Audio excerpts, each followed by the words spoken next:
The GoalSeek helps to find the right input for the value we want. We'll do two exercises. Here we have the PMT scenario. We want to borrow money and the condition is at 50.5 interest rate with 16 months payoff. If we want to borrow 44,000, our monthly payment will be 840.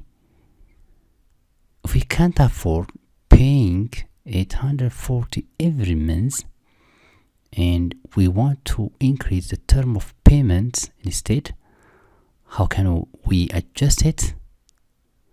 In this case, GoalSeek will help us to do the job. So go to data and what if analysis and GoalSeek. If you want the payment value to change and the value to 500, for example, if that is our capacity, and since we can't change the interest determined by the company, so the changing cell would be J5, that is a term. So let's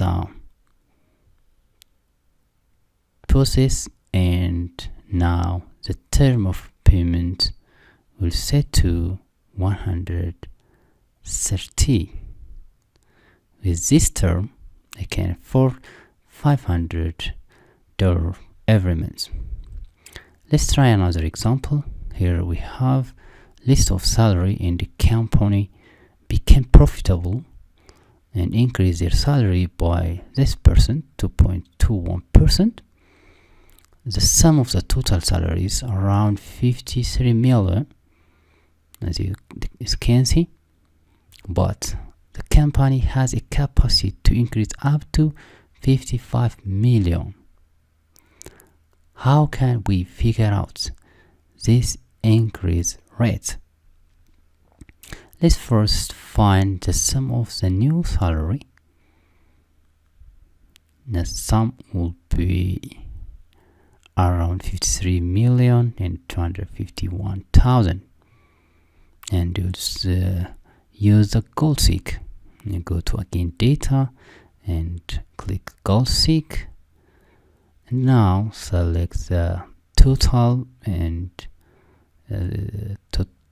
this value, and here 55 million, and the changing cell will be the rate. Put the rates and see the result. So the management can increase the salary even up to 5.5%.